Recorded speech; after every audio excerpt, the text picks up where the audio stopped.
کہ ذرا ہاتھ اٹھا کے مجھے بتائیں، ذرا ہاتھ اٹھا کے بتائیں، اوپر اٹھائیں ذرا لوگ دیکھیں، کیمرے والوں ذرا تھوڑا سا میرے ممبر کا جائزہ لو، اور میں تو کہتا ہوں ایک نہیں دو اٹھاؤ،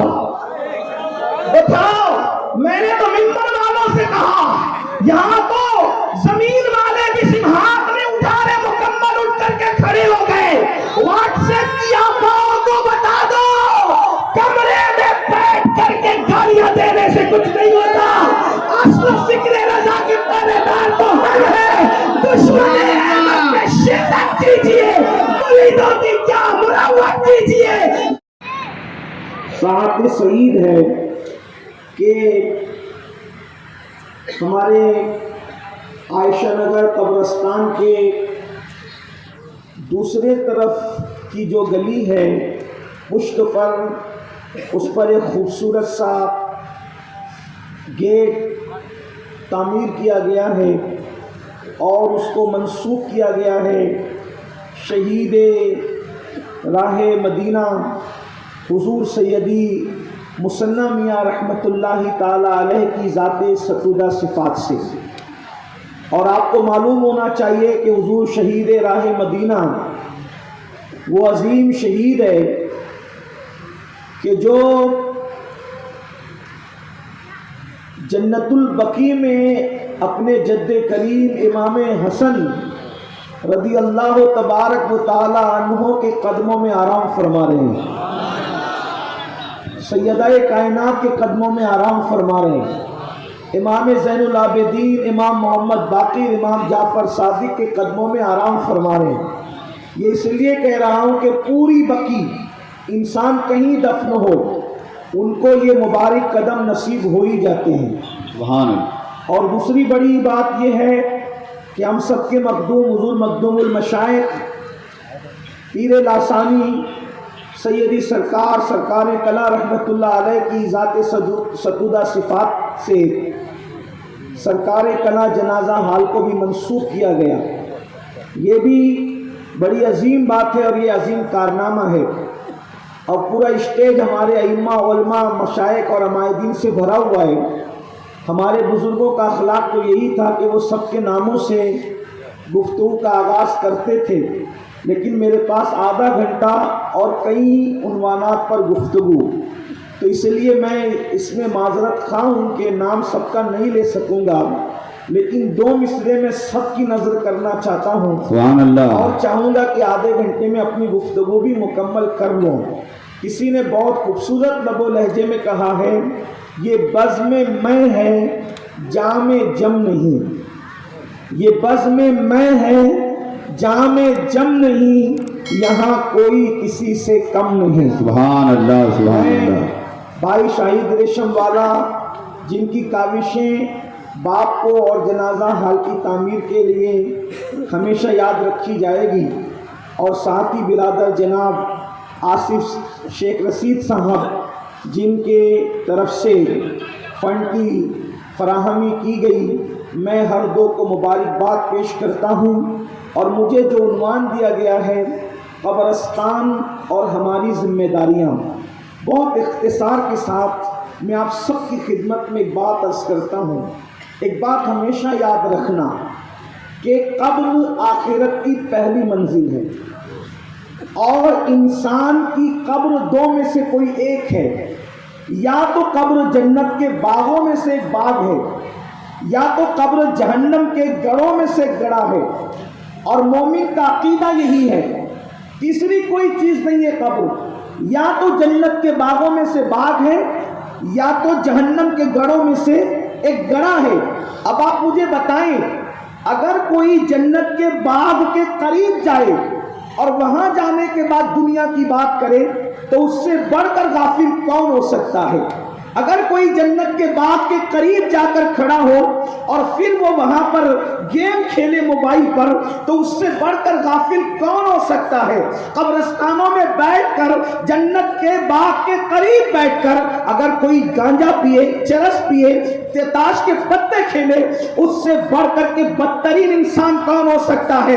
اور اگر قبر جنت کا باغ کسی کی نہیں ہے، جہنم کا گڑھا ہی سمجھ لیں، تو بتاؤ جو جہنم کے گڑھے چہرے کے قریب ہوگا؟ کیا معاذ اللہ وہ کوئی گناہ کا کام کرے گا، وہ کوئی جرائم کرے گا، وہ کوئی برائی کرے گا، وہ کوئی بے حیائی کرے گا؟ نادان انسان!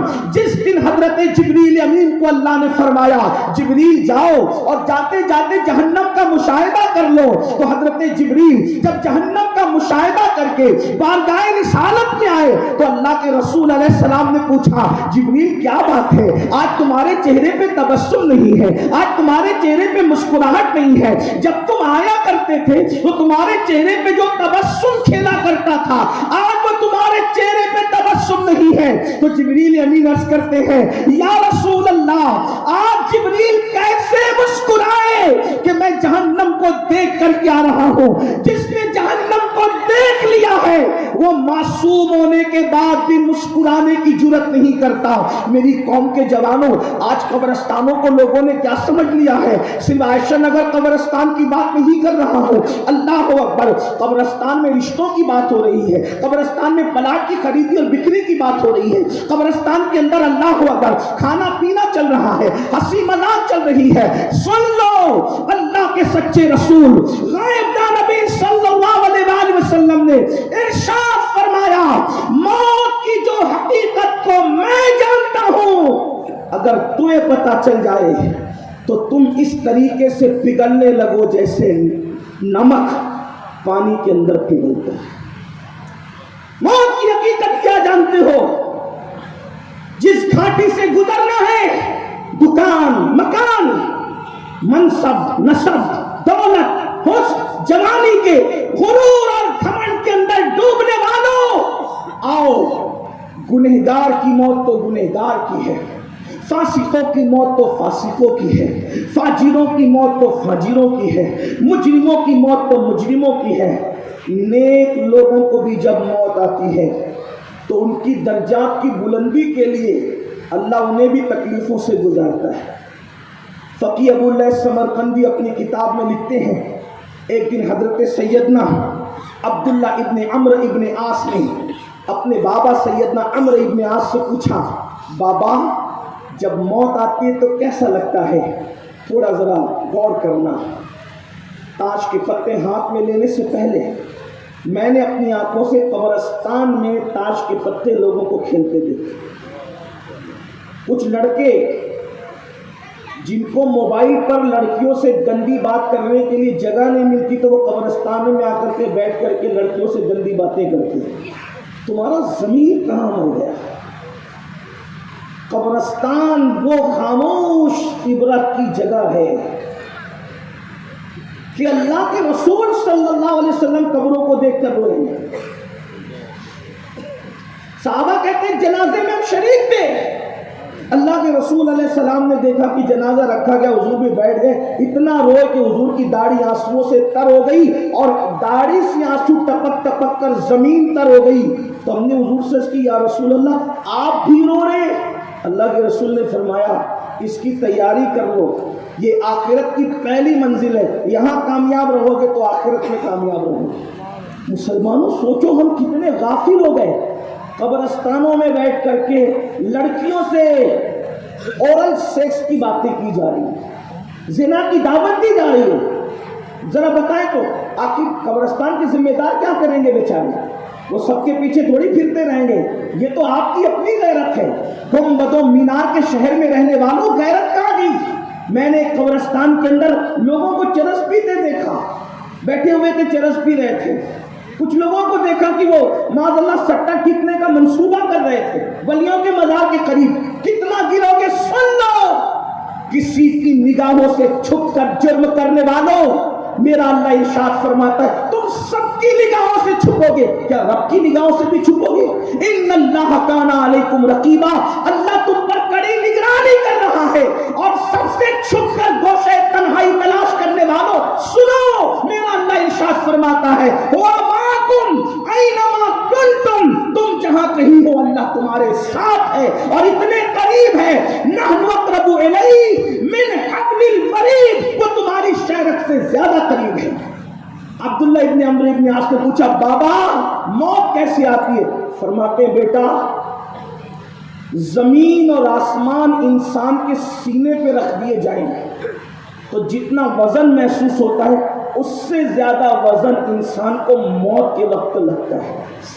اس گھاٹی سے گزرنا ہے، مسجدوں کو ویران کرنے والوں، قبرستان کو تماشا بنانے والوں، اس گھاٹی سے گزرنا ہے۔ لوگ قبرستان آتے تھے، سیدنا عثمان غنی قبروں پر کھڑے رہ کر روتے تھے۔ لوگوں نے کہا موت کا ذکر سن کر اتنا نہیں روتے جتنا آپ جب وہ قبروں پر کھڑے ہو کر روتے۔ فرماتے یہ آخرت کی پہلی منزل ہے، یہاں کامیابی ہے تو ہر جگہ کامیابی۔ اور ایک بات یاد رکھنا بڑی معذرت کے ساتھ، میرے اپنے شہر کے لوگوں میں آپ کے درمیان کھل کے بات کرتا ہوں، ویسے تو ہر جگہ ہی کرتا ہوں لیکن یہاں زیادہ کھل کے کرتا ہوں۔ قبر وہ جگہ ہے نہ کسی کی دادا گیری چلے گی نہ کسی کی بابا گیری چلے گی، کسی کی کچھ نہیں چلے گی وہاں صرف اور صرف ایمان کے بعد عمل پوچھا جائے گا، عمل۔ اور سوچو تو صحیح، اگر کھیت کا بچھو ڈس لے تو ہماری کیفیت کیا ہوتی ہے؟ جہنم کے بچھوؤں کی جگہ ہے قبر، کیا ہوگا؟ عبداللہ ابن عمرو ابن عاص کہتے ہیں میرے بابا نے مجھے بتایا زمین اور آسمان اگر سینے پہ سمیٹ کے رکھ دیے جائیں تو اتنا بوجھ نہیں لگتا جتنا بوجھ موت کے وقت لگتا ہے۔ اور فرمایا میرے بیٹے جب موت آتی ہے تو انسان کو ایسا لگتا ہے کہ وہ ناک سے سانس نہیں لے رہا ہے بلکہ سوئی کے ناکے سے سانس لے رہا ہے، ایک کیفیت ہوتی ہے۔ اور پھر فرماتے بیٹا اگر کسی کے پیٹ میں ببول کا درخت اگا دیا جائے اور نیچے سے زور سے اس کو کھینچا جائے تو اس کی کیفیت کیا ہوگی؟ اس سے زیادہ تکلیف مرنے والے کو ہوتی ہے۔ اب بتاؤ مسلمانوں، یہاں آ کر تو ہمیں بیٹھ کر سوچنا تھا کہ میں نے بھی مٹی میں ملنا ہے، میں نے بھی پگھلنا ہے۔ زمین کھا گئی آسماں کیسے کیسے، چلتی یہاں کسی کی سرداری، چلتی یہاں کسی کی ڈگریاں، چلتا یہاں کسی کا علمی غرور، چلتا کسی کا یہاں نسب کا غرور، چلتا یہاں کسی کے حسن کا غرور۔ بتاؤ تو صحیح کتنے خوبصورت چہرے زمین میں ملتے ہیں جا کر کے، اللہ اکبر۔ لوگ کہنے والوں نے کہا ہے پیالہ کیوں خوبصورت؟ ایک مرتبہ مولا علی کے ہاتھ میں مٹی کا پیالہ آیا تو میرے مولا نے پیالے کو دیکھ کر آنسو بہایا۔ مولا کائنات سے پوچھا گیا آپ مٹی کا پیالہ دیکھ کر کے کیوں رو رہے ہیں؟ ارشاد فرماتے ہیں کتنے خوبصورت چہرے اس مٹی میں ملے ہوں گے تب کہیں جا کر کے یہ خوبصورت پیالہ بنا ہے۔ اللہ اکبر۔ ایک آخری بات عرض کر دو پھر اینڈ کی طرف ہم چلتے ہیں۔ آپ جانتے ہیں اللہ اکبر، انسان کچھ بھی ہو اگر وہ آخرت کی تیاری نہ کرے بربادی بربادی بربادی۔ انسان سوچتا ہے میں دکان بنانے آیا، مکان بنانے آیا، کاروبار بنانے آیا، کارخانے بنانے آیا، سائزنگ بنانے آیا، یہ کرنے آیا، وہ کرنے آیا، وہ کرنے آیا۔ قرآن کہتا ہے کچھ کرنے نہیں آیا۔ الذی خلق الموت والحیات لیبلوکم ایکم احسن عملا۔ ہم نے زندگی اور موت اس لیے پیدا کیا ہے تاکہ تھوڑی سی زندگی دے کر تمہیں آزمائے کہ کون اچھا عمل کرتا ہے۔ میرے بھائیوں ہم تھوڑی سی زندگی لے کر آئے۔ صوفیہ کے نزدیک، جن صوفیہ کا ہم نام لیتے ہیں، صوفیہ کے نزدیک زندگی کتنی ہے؟ پیدائش ہوئی، اذان ہوئی، اقامت ہوئی، مر گئے، نماز ہو گئی۔ حالانکہ فقہی جو ہے وہ اس کا کوئی اذان نماز کا تعلق نہیں ہے، لیکن صوفیہ کے فلسفہ موت و حیات یہ ہے پیدا ہوئی، اذان و اقامت ہوئی، مر گئے، نماز ہوئی۔ یعنی اقامت اور نماز کے درمیان جتنا وقفہ ہوتا ہے اتنی اپنی زندگی ہے۔ اب اتنی سی زندگی میں اچھا عمل کر کے ہمیشہ کی جنت لے لو یا برا عمل کر کے جہنم کا عذاب مول لے لو، بتاؤ کیا کرنا چاہتے ہیں؟ قبر کو جنت کے باغوں میں سے باغ بنا لو یا جہنم کے گڑھوں میں سے گڑھا بنا لو؟ اس بات کو اچھی طرح یاد رکھنا۔ جو آخری بات عرض کرنے چلا تھا اختتامی وہ یہ، ایک مرتبہ کا واقعہ ہے، دو بھائیوں میں جھگڑا ہوا زمین اور جائیداد کے اوپر۔ وہ بھائی کہتا تھا اتنی زمین تیری، اتنی میری، اتنی زمین تیری، اتنی میری۔ سوچو تو صحیح آدمی زمینوں کے لیے، جائیداد کے لیے، مال کے لیے، دولت کے لیے کیا نہیں کرتا؟ یاد رکھنا بھائیوں، جانا ہے تو سب چھوڑ کر جانا ہے۔ قرآن کہتا ہے لا تنس نصیبک من الدنیا، دنیا سے اپنے نصیب کا مت بھولو۔ کتنا بھی جما لوگے لے کر کچھ نہیں جانا سوائے کفن کے۔ اور کووڈ نے تو بتا دیا لوگ خود کا کفن بھی لے کر نہیں گئے۔ سوچو تو صحیح کیا حالات ہے، لوگ خود کا کفن لے کر نہیں گئے۔ جو جب وہ 8-8 10 بچی اور پوتوں پر گھمنڈ کرتے تھے میرا پوتا میرا بیٹا، سوچو تو صحیح بچوں کے کاندھے ان کو نصیب نہیں ہوئے، بیٹوں نے جنازوں میں شرکت نہیں کی، اور دنیا میں پتہ چل گیا کوئی اپنا نہیں ہے۔ عمل لے کر کے جاؤ گے تو کامیابی ہے ورنہ بربادی ہے۔ لڑائی ہو رہی ہے زمین پر، تیری اتنی میری اتنی، تیری اتنی میری اتنی۔ ایسے میں ٹوٹا ہوا مٹی کا برتن پڑا تھا، ٹوٹا ہوا مٹی کا برتن پڑا، اس سے آواز آئی میری بھی تو سن لو۔ جب مٹی کا برتن بول پڑا تو دونوں بھائی لڑتے لڑتے مٹی کے برتن کی طرف دیکھتے ہیں کہ تو کون ہے؟ کہا پہچانا، چند صدیوں پہلے میں یہاں کا بادشاہ تھا، اس زمین کا بادشاہ تھا میں، تو یہ برتن سے کیسے بول رہے ہیں؟ کہا اللہ نے جب بادشاہ دی تو میں اللہ کو بھول گیا، پھر مر گیا، عبرت کی موت آئی، مر گیا تو مٹی ہو گئی۔ توجہ، مر گیا مٹی ہو گیا، مٹی میں دفن ہو گیا، مٹی میں مٹی مل گئی۔ منہا خلقناکم وفیہا نعیدکم ومنہا نخرجکم تارۃ اخری، مٹی سے بنے ہو، گھمنڈ کس بات کا؟ گھمنڈ کس بات کا ہے؟ بنے مٹی سے ہو، گھمنڈ کس بات کا ہے؟ ملنا مٹی میں ہے، گھمنڈ کس بات کا ہے؟ اٹھنا اسی مٹی سے ہے۔ مٹی مٹی اور مٹی کس بات کا گھمنڈ ہے؟ کس بات کا غرور ہے؟ کہاں ہے کس بلا کی میں سے ہے سرشار ہم، دن ڈھلا ہوتے نہیں ہوشیار ہم۔ مل گیا مٹی میں، نیچے کی مٹی اوپر، اوپر کی مٹی نیچے، لوگوں نے پیشاب تک کیے، پاخانہ تک کیا ہے نا، مٹی میں مل گیا لیکن احساس تو باقی رہتا ہے نا۔ پوچھے اپنے علماء سے، مرنے والا مٹی میں بھی مل جائے تو روح سے تعلق کی بنیاد پر احساس باقی رہتا ہے، یہ ہمارا عقیدہ ہے۔ پھر کیا ہوا؟ اوپر کی مٹی نیچے، نیچے کی اوپر آئی تو کوئی کمہار سمجھتے ہیں، سب اپنے شہر کے لوگ ہیں، آپ میری بات نہیں سمجھیں گے تو پھر میں نے زندگی میں تقریر ہی نہیں کی۔ کمہار مٹی اٹھا کے لے گیا، اور مٹی اٹھا کے لے گیا اور مٹی کو سڑایا اور اس مٹی سے پیالہ بنا، پیالہ بازار میں بکا، بازار میں بکنے کے بعد کسی کے گھر استعمال ہوتا رہا، پھر کسی کنیز سے ٹھوکر لگی اور وہ پیالہ 2 ٹکڑے ہو گیا، اور آج یہاں مٹی میں پڑا ہوا ہے۔ کبھی ہم بادشاہ تھے اور آج مٹی کہاں پڑی؟ یہ وہ لوگ ہیں جو موت کی تیاری نہیں کرتے، توجہ، یہ وہ لوگ ہیں جو موت کی تیاری نہیں کرتے، غفلت، غرور، گھمنڈ اور دولت کی اور دنیا کی محبت میں جیتے ہیں۔ یہ وہ لوگ ہیں جو مٹی بن کر کے ٹوٹتے اور جڑتے رہتے ہیں، ذلیل اور رسوا ہوتے ہیں، مگر اللہ کے وہ بندے جو اللہ کے لیے جیتے ہیں، اللہ کے لیے مرتے ہیں، جب تک زمین پہ ہوتے ہیں تب بھی دنیا ان کو سلام کرتی ہے، اور جب زمین کے اندر جاتے ہیں تو ان کے نام سے ایسی محفلیں سجتی ہے اور ان کے نام کی ایسی یادگاریں قائم کی جاتی ہیں۔ نعرہ تکبیر! جو اللہ کے لیے جیتے ہیں، مصنف مخدوم اشرف کے اس شہزادے کا نام ہے۔ کون کہتا ہے کہ دنیا میں رہ کر کے آدمی دنیا داری سے دور رہ سکتا ہے؟ یہی تو صوفیہ کا مسلک ہے۔ نہ ہم ترک دنیا کے قائل ہیں، نہ غرق دنیا کے قائل ہیں۔ دنیا میں رہ کر ایسے ہی رہو جیسے امام غزالی کہتے ہیں، کشتی پانی میں رہے تو کامیاب ہے، کشتی میں پانی آ جائے تو کشتی ڈوب جائے گی۔ یہی تو ہے نا صوفیہ۔ مصنع میاں رحمت اللہ علیہ کیسے بڑے گھرانے کے تھے، لیکن اللہ اکبر کسٹم آفیسر رہے، لیکن کوئی رشوت کا دھبا نہیں بتا سکتا، نہیں بتا سکتا۔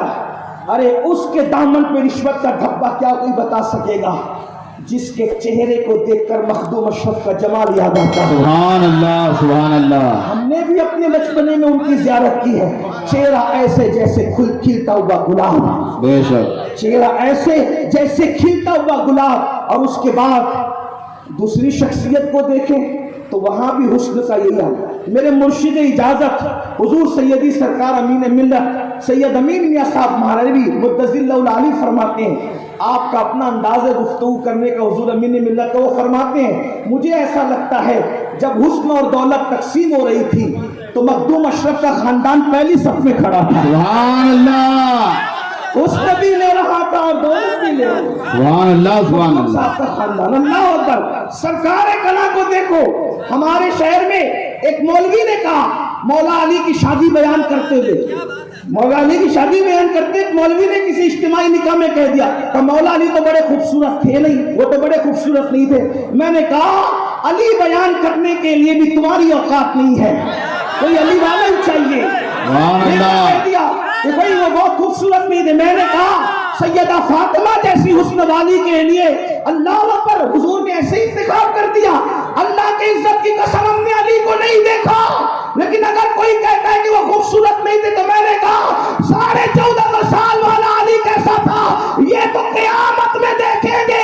آج بھی اولاد علی کا چہرہ دیکھ لو, ہزاروں میں بھی انفرادی نظر آتے ہیں. سبحان اللہ, ہم نے سرکار کرام کا چہرہ دیکھا ہے جب اشرف کا مخار اتنا خوبصورت تھا, سبحان اللہ, نبی کا آنے کتنا خوبصورت تھا. نعرہ تکبیر, نعرہ رسالت, آل نبی اولاد علی, پیر ہمارے. وہی خاندان کی 2 شاخ ہے, ایک حسنی ایک حسینی. ایک حضرت حسن ابن عبد الرزاق کی اولاد ہے, حسین ابن عبد الرزاق کی اولاد. کیا سنگم ہے. حسن ابن عبد الرزاق کی اولاد سے جنازہ حال منسوب کر دیا گیا اور حسین ابن عبد الرزاق کی اولاد کے نام سے باپ منسوب کر دیا گیا. سبحان اللہ, یہ کتنا حسین سنگم ہے. لیکن ایک بات یہ بھی آپ کو کہہ دوں, اسی لیے تو میرے امام اعلیٰ حضرت امام اہل سنت نے کہا تیری نسل پاک میں ہے سبحان اللہ, سبحان اللہ, بچہ بچہ نور کا, تو عین نور, تیرا سب گھرانہ نور کا. سبحان اللہ. یہ ہمارے صوفیاء کرام اولیاء کرام آج بھی زندہ ہیں. قبرستانوں میں اپنی ذمہ داری کو محسوس کرو. اور جاتے جاتے ایک آخری بات عرض کر دوں, یاد رکھنا حضور معین المشائخ ہو یا حضور مصنع میاں ہو یا حضور سرکار کلا ہو یا سنی دعوت اسلامی ہو, ہم سب لوگ عقیدے کے معاملے میں فکر امام احمد رضا کے پہرے دار ہیں. ہم ایسے کام کو آگ لگانے کی دعا کرتے ہیں, ایسے کام کو آگ لگے جس سے مسلک کا سودا ہو, ایسے کام کو آگ لگے جس سے مسلک کا سودا ہو.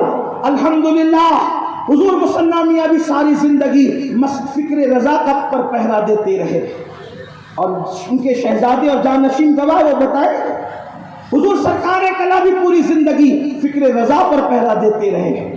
ہم نے ان کو دیکھا اور ان کے شہزادوں کو دیکھا, ان کے پوتوں کو بھی دیکھ رہے ہیں. میری آپ سے گزارش یہ ہے کہ ہمارا مسلک یہ ہے لحد میں عشق رخے شہ کا داغ لے کے چلے. سبحان اللہ. قبر جنت کے باغوں میں سے باغ کس کی بنتی ہے؟ سب کی نہیں بنتی. قبر میں سب جاتے ہیں, لیکن عشق رسول کا چراغ جو لے کر کے جاتے ہیں انہی کی قبر جنت کے باغوں میں سے باغ بنتی ہے. سبحان اللہ. کیا مسئلہ کہ اپنا سنیو سن لو, لحد میں عشق رخے شہ کا داغ لے کے چلے, اندھیری رات سنی تھی چراغ لے کے چلے, اور تیرے غلاموں کا نقش قدم ہے راہ خدا, وہ کیا بہک سکے جو یہ سراغ لے کے چلے. اور جنا بنے گی محبان 4 یار کی قبر. ہم جہاں اہل بیت کے ماننے والے وہی صحابہ کے بھی ماننے والے, اور صحابہ سے ہم غیر مشروط محبت کرتے کیونکہ ہمارے امام کا اعلان ہے اہل سنت کا ہے بیڑا پار, اصحاب حضور نجم ہے اور ناؤ ہے عطرت رسول اللہ کی. سبحان اللہ, سبحان اللہ. جنا بنے گی محبان 4 یار کی قبر جو اپنے سینوں میں یہ 4 باغ لے کے چلے. ہم کوئی سیاسی لوگ نہیں ہیں جو سیاسی ممبروں پر آ کر کے چہکے مہکے, ہم تو فقیر لوگ ہیں, اور وہ بھی صوفیہ کی فکر کے پہرے دار ہیں. ہمارے مرشد حضور نظام ملت والدین سرکار محبوب الہی خواجہ نظام الدین اولیاء سے بادشاہ بار بار تمنا کرتا تھا ملنے آؤں ملنے آؤں ملنے آؤں. فرمایا ہمیں بادشاہوں سے ملنے کا طریقہ نہیں معلوم, تمہارے دربار کے آداب نہیں معلوم, تمہارے یہاں آئے تو تمہارا ادب نہیں آتا, تم ہمارے یہاں آئے تو بادشاہوں کی میزبانی کا طریقہ ہم نہیں جانتے. خانقاہ کے 2 دروازے اس لیے بنے ہیں, ایک سے تو آئے گا, دوسرے سے ہم نکل کر کے چلے جائیں گے. اور اس مخدوم کے غلام جسے دنیا تاریخ السلطنت مخدوم اشرف جہانگیر سمنانی کہتی ہے, جو قدوۃ الکبریٰ ہے, جو ولیوں کا اپنے زمانے کا بے تاج بادشاہ ہے, جو اپنے اولیاء اللہ میں جو اپنے دور میں تابعی ہے, تابعی مخدوم اشرف جہانگیر سمنانی کی انفرادی شان یہ ہے کہ وہ تابعی ہے, تابعیت کا مقام رکھتے ہیں. غوث العالم ہے, قدوۃ الکبریٰ ہے, اشرف سمنانی ہے, جہانگیر ہے. جہانگیر پیر بھی ہے اور جہاں گیر بھی ہے، تو جس اشرف نے تخت کو ٹھکرا کر خدا کی طرف سفر کیا، ان کے سچے غلام خدا کو چھوڑ کر دنیا کی غلامی کیسے کر سکتے ہیں؟ ہمیں تو یہ درس دیا گیا ہے کہ مخدوم اشرف کا جو مشن ہے کیا ہے؟ دنیا میں اتنا ہی رہو جتنی ضرورت ہے، یہی اپنی فکر ہے، یہی اپنا طریقہ ہے۔ مخدوم صاحب نے یہی پیغام دیا۔ تو میں عرض یہ کر رہا تھا کہ ہم لوگ چندے کے بندے نہیں ہیں اور فکر رضا کو بیچنے والے بھی نہیں ہیں۔ اگر ہم کسی فکر رضا کی بات کرتے صرف اپنی آخرت کے لیے، اور میں صرف آپ لوگوں کو گواہ بنانے کے لیے اس منبر پر بیٹھے ہوئے ہر فرد سے پوچھنا چاہتا ہوں کہ حسام الحرمین کو جانتے ہو؟ اگر جانتے ہو تو ٹھیک، نہیں جانتے ہو تو میں آپ کو تعارف کراؤں حسام الحرمین ہے کیا۔ حسام الحرمین اس کتاب کا نام ہے کہ آج سے تقریباً 1.25 صدی پہلے 5 گنڈوں نے رسول اللہ کو گالیاں دی تھی۔ میں تعارف کرا رہا ہوں حسام الحرمین کا، غور سے سننا۔ 5 گنڈوں نے رسول اللہ کو گالی دی تھی، اس گالی پر علماء حرمین شریفین نے انہیں کافر کہا تھا۔ اس کتاب کو حسام الحرمین کہتے ہیں۔ ذرا ہاتھ اٹھا کر، اگر تم متفق ہو میری بات سے تو، ورنہ کوئی بات نہیں، ہاتھ اٹھا کر بتاؤ جس کتاب میں رسول اللہ کو گالی دینے والے گنڈوں کو حرمین شریفین مکے مدینے کے علماء نے کافر کہا اور اس کو امام اہل سنت نے شائع کیا، اس حسام الحرمین سے کتنے لوگ متفق ہیں؟ ذرا ہاتھ اٹھا کے مجھے بتائیں، ذرا ہاتھ اٹھا کے بتائیں، اوپر اٹھائیں ذرا لوگ دیکھیں۔ کیمرے والوں ذرا تھوڑا سا میرے منبر کا جائزہ لو، اور میں تو کہتا ہوں ایک نہیں دونوں اٹھاؤ، اٹھاؤ۔ میں نے تو منبر والوں سے کہا، یہاں تو زمین والے بھی صرف ہاتھ نہیں اٹھا رہے، مکمل اٹھ کر کے کھڑے ہو گئے۔ واٹس ایپ کی آقاؤں کو بتا دو، کمرے میں بیٹھ کر کے گالیاں دینے سے کچھ نہیں ہوتا۔ اصل فکر رضا کے پہلے دار تو ہم ہیں۔ دشمن احمد میں شدت کیجئے، مریدوں کی کیا مروت کیجئے، کاش میں جل جائے بے دینوں کے دل، یا رسول اللہ کی کثرت کیجئے۔ شرک ٹھہرے جس میں تعظیم حبیب، اس برے مذہب میں لعنت کیجئے چرچا انہی کا صبح و شام، جانے کافر پر قیامت کیجئے، اور بس بیٹھ جاؤ۔ قبر میں جاؤ گے عزت کیسے ملے گی؟ میرے امام کہتے ہیں نکیرین کرتے ہیں تعظیم میری، فدا ہو کو کچھ کوئی عزت ملی ہے۔ میرا وقت ختم ہوا، 5 منٹ زیادہ لیا، اس کے لیے میں معذرت چاہتا ہوں۔ السلام علیکم ورحمۃ اللہ وبرکاتہ۔ اب بغیر کسی تاخیر کے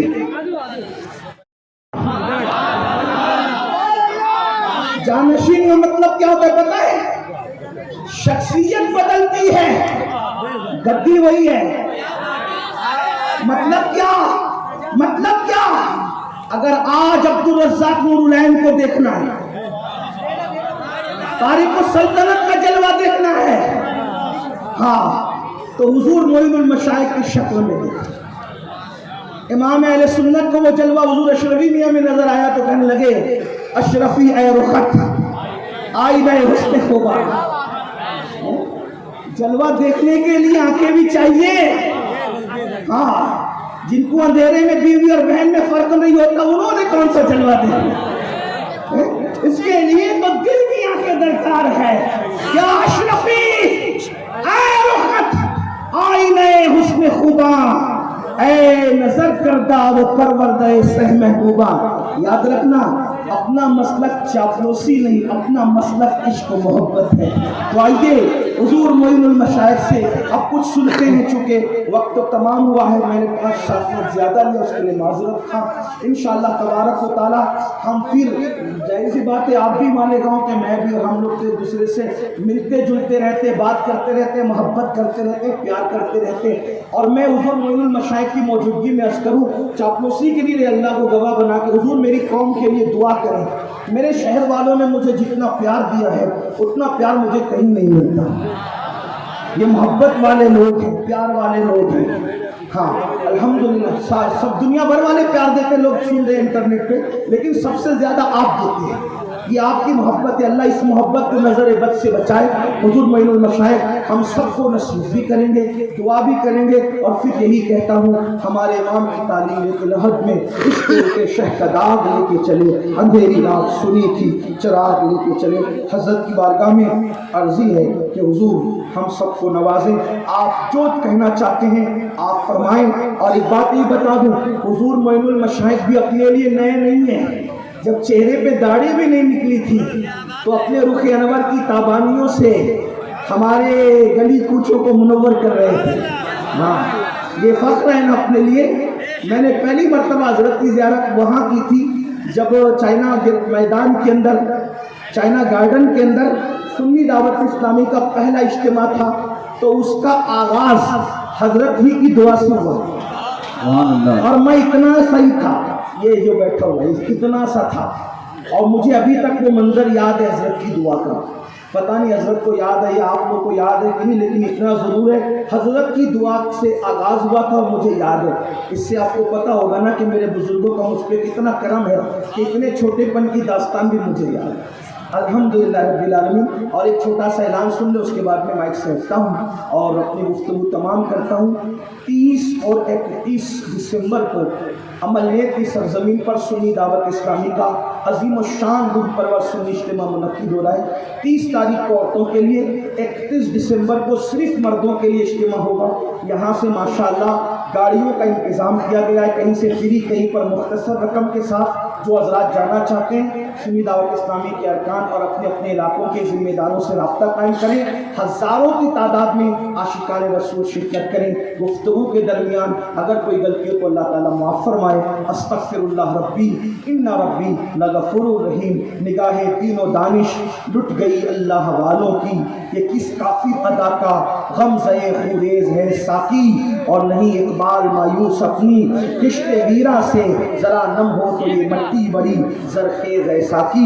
کیوں رضا آج گلی سنی ہے، کیوں رضا آج گلی سنی ہے، اٹھ میرے دھوم مچانے والے، نعرہ تکبیر، ہاتھ اٹھا کے بلند آواز، نعرہ تکبیر، نعرہ رسالت، نعرہ رسالت۔ شہزادہ حضور مخدوم سمنا، نشین شہید راہ مدینہ، حضور معین المشائخ، علماء اہل سنت، حسام الحرمین، حسام الحرمین، حسام الحرمین۔